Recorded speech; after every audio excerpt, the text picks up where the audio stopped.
मगर ये हमको समझ में नहीं आ रहा कि सेलिब्रेट क्यों कर रहे हैं, जश्न क्यों मना रहे हैं इसका। याद रखिए, अंग्रेजी की कहावत है कि what goes round comes around.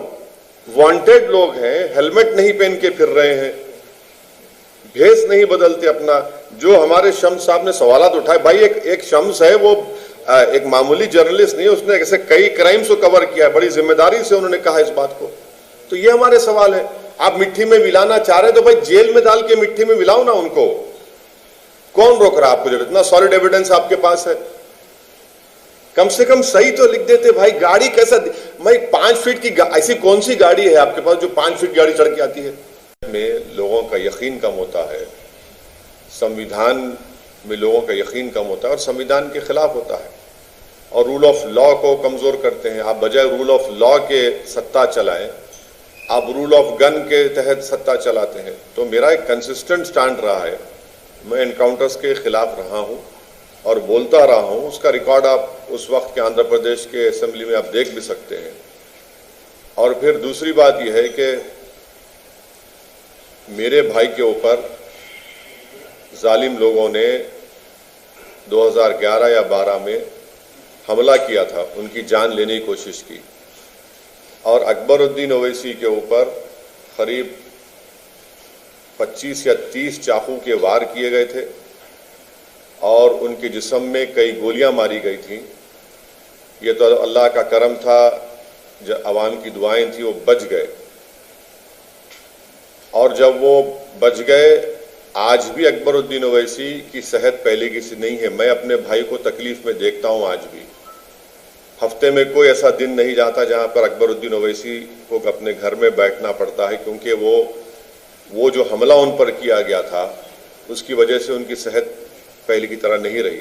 मगर ये उनकी एक बहादुरी है, उनका एक जिद बोलिए कि वो अपना काम करते हैं। तो जब अकबरुद्दीन ओवैसी जिंदगी और मौत की लड़ाई लड़ रहे थे तो उस वक्त भी कई लोगों ने मुझ पर आकर ताने मारे कि आप क्या कर रहे हैं लोगों के खिलाफ, जिन्होंने वो जालिम लोग जो अकबरुद्दीन ओवैसी पर जानलेवा हमला किए थे। मैं आपको बताना चाह रहा हूं कि मैं 1998 में करीब 50 दिन जेल में था। जब आप जेल में रहते हैं तो बहुत से हमा किस्म के लोगों से आपकी मुलाकात होती, तो ऐसे कई लोग भी बोलना शुरू कर दिए। तो मैंने उस वक्त जो कमिश्नर ऑफ पुलिस थे उनको फोन करके बोला कि जो ये एक्यूज को आपकी पूरी सिक्योरिटी बढ़ाइए और इनको कुछ ना हो। और मेरा पूरा यकीन ये था कि इनको कुछ नहीं होना चाहिए, इनको हम कोर्ट से सजा दिलाएंगे।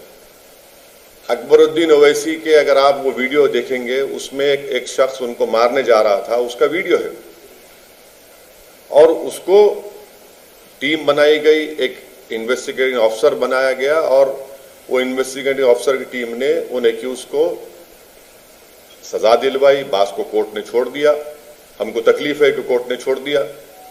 मगर 307 में वो आज क्रिमिनल लॉ में वो केस को एज अ केस स्टडी सिखाया जाता है कि कैसे 5 साल उनको जेल में रखा गया अटेम्प्ट टू मर्डर केस में।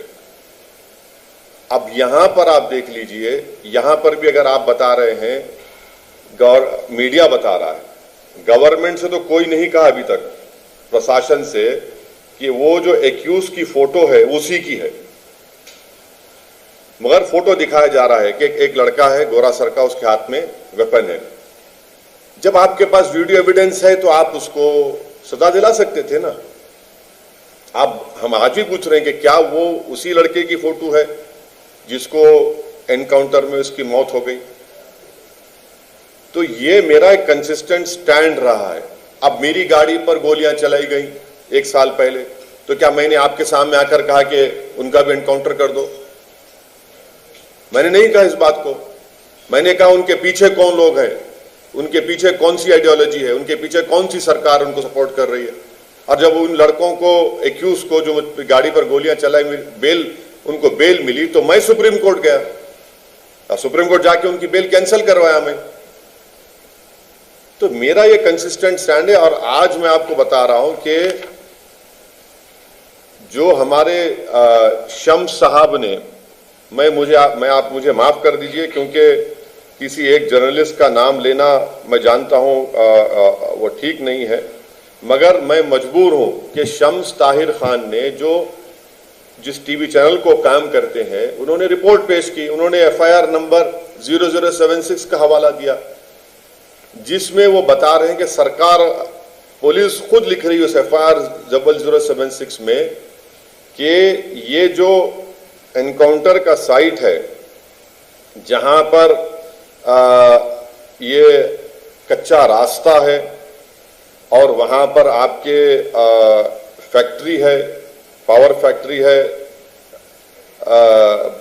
पतीची पावर डैम है, ऐश डैम है, उस रास्ते पे गाड़ी जो है 15 से 20 किलोमीटर की स्पीड से रफ्तार से नहीं चलती और वहां पर उसको गोली मार दिए। एफआईआर में पुलिस लिखती है कि पीछे से भी पुलिस की टीम आई।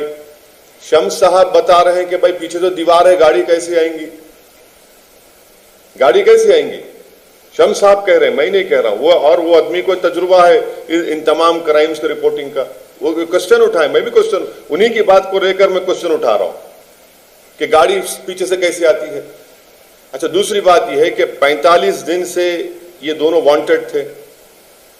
भाई अगर आप देखेंगे ना, क्रिमिनल्स की या जो भी इस हत्या में एक्यूज होते हैं, विकास दुबे का देख लीजिए, उसने अपने पूरे बाल निकाल लिए थे। तंदूर के सुशील शर्मा पूरा क्लीन शेव हो गया था।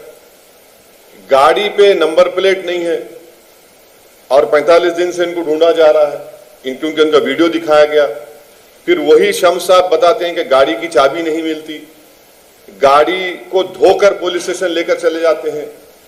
तो इसीलिए ये पूरे क्वेश्चंस उठ रहे हैं और इन क्वेश्चंस के मुद्देनजर खैर वो सुप्रीम कोर्ट के गाइडलाइंस के तहत अब तो इंक्वायरी होगी, मगर मेरा मानना यह है कि एनकाउंटर जो सो कॉल्ड एनकाउंटर है वो नहीं होना चाहिए। यकीनन उमेश पाल हो, राजू पाल हो, हमारे को उनसे हमदर्दी है क्योंकि उनकी हत्या की गई उन लोगों की। हम कैसे उस हत्या करने वालों का साथ देंगे?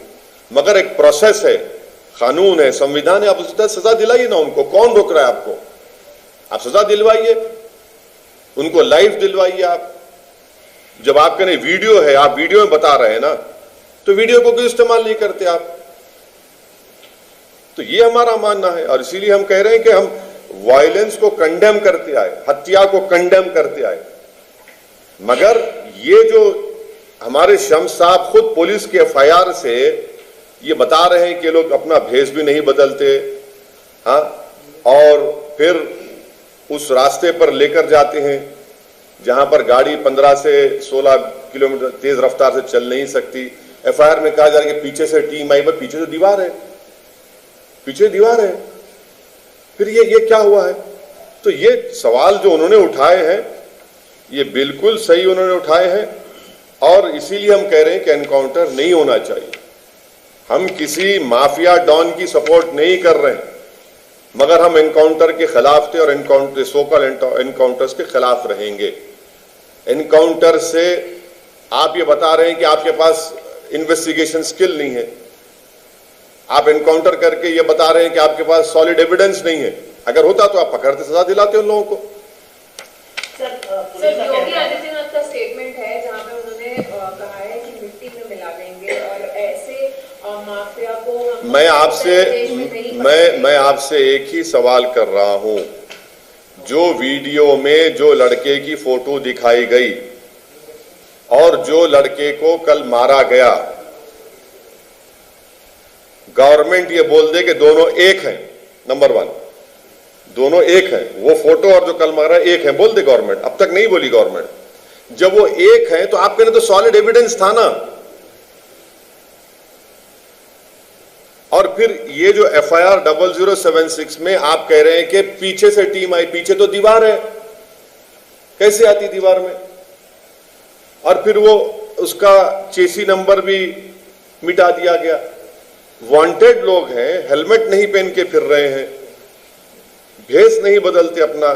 जो हमारे शम्स साहब ने सवालात उठाए, भाई एक शम्स है, वो एक मामूली जर्नलिस्ट नहीं है, उसने ऐसे कई क्राइम्स को कवर किया है, बड़ी जिम्मेदारी से उन्होंने कहा इस बात को। तो ये हमारे सवाल है। आप मिट्टी में मिलाना चाह रहे हैं तो भाई जेल में डाल के मिट्टी में मिलाओ ना उनको। कौन रोक रहा है आपको जब इतना सॉलिड एविडेंस आपके पास है? आप मिलाइए उनको। अब फिर अब लोकल बॉडी के इलेक्शंस आ रहे हैं, अब है 10 मई को पोलिंग है 2 चरण में। आपको कहना है कि लोकल बॉडी नहीं, मैं करने के लिए मुझे नहीं मालूम, हो सकता है, नहीं मालूम, मैं क्या बोल सकता हूँ, मुझे नहीं मालूम। लेकिन हो सकता है, आपका कहना है कि नहीं, इलेक्शन नहीं, इलेक्शंस का तो शेड्यूल अनाउंस हो चुका है ना। सर, आप ये बोल रहे हैं कि इनकाउंटर नहीं होना चाहिए, ये बात सही है कि इनकाउंटर से बचा जाना चाहिए, लेकिन पुलिस की मजबूरी हो जाती है कभी कभी, क्योंकि उसमें कई पुलिस वाले भी हलाक होते हैं। आपने जो उमेश पाल की हत्या हुई उसमें देखे 2 पुलिस वाले बेचारे मारे, यकीनन मारे गए। इससे हमने सुनिए, अपराधियों को खुला छोड़ देना चाहिए? नहीं, खुला नहीं, देखिए एक मिनट सुनिए, नहीं आ रहे हैं तो गोली चलाना चाहिए। एक मिनट सुनिए, मैंने उमेश पाल, राजू पाल की हत्या को कंडेम किया है, और जिस किसी की भी कोई हत्या करता है उसको कंडेम करना चाहिए। कानून को कोई अपने हाथ में नहीं ले सकता है। अगर आप खुला छोड़ने की बात कर रहे हैं, मैं आपसे कह रहा हूं कि पुलिस के एफआईआर ने, पुलिस ने जो लिखा है वो क्या बताता है, वो क्या बताता है, बताइए ना आप मेरे को। सामने से एक टीम गई, पीछे से टीम कैसे आएगी भाई? दीवार है वहां पर, गाड़ी आ ही नहीं सकती, आपको कूद के आना पड़ेगा, आप गाड़ी से आ रहे हैं। एक मायानाज सहाफी है और उस रोड पर खड्डे हैं, वहां पर आपके फैक्ट्री है पावर की, क्या है, प्रतीची पावर डैम है, ऐश फेंका जाता है पूरा, ये सब चीजें हैं। कौन कह रहा है खुला छोड़ो? कौन कह रहा है? आप देखिए, अगर आप रूल ऑफ लॉ को फॉलो करेंगे तो बराबर उन लोगों को पकड़ा जाएगा, सजा भी होगी उन लोगों को। मगर ये हमको समझ में नहीं आ रहा है कि सेलिब्रेट क्यों कर रहे हैं, जश्न क्यों मना रहे हैं इसका।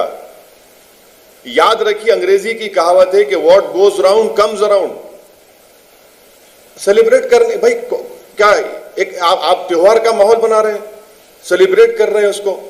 जब वो जो एक्यूज, जिसको एक्यूज बता रहे हैं, उसका वीडियो में फोटो आ गई उसकी, चलिए सरकार ये कह देना कि मरने वाले कुछ कल जो हमने एनकाउंटर किया यही उसकी फोटो है, तो फिर एविडेंस था आपका, नहीं था ना एविडेंस, आप सजा दिलाते उसके ऊपर। आप भाई जेल को जाते, महात्मा गांधी के कातिल को गोली मारी गई या जेल में डाला गया, बताइए, और सजा हुई नहीं हुई उसको, जो भारत का सबसे पहला टेररिस्ट गोडसे एनकाउंटर कर दिए थे क्या? गांधी से बड़ा कोई हो सकता है क्या? पकड़ा गया ना उन लोगों, सजा हुई लोगों को। सर, कल आप निजामाबाद में सर राजनीति में भी वो बहुत ही ज्यादा जाने वाले चेहरे रहे और उनके रिश्ते भी रहे हैं बाकी पार्टियों से, तो क्या लगता है, क्या कहेंगे? किसके? अभी क्या मैं उनके ऊपर केसेस चल रहे हैं,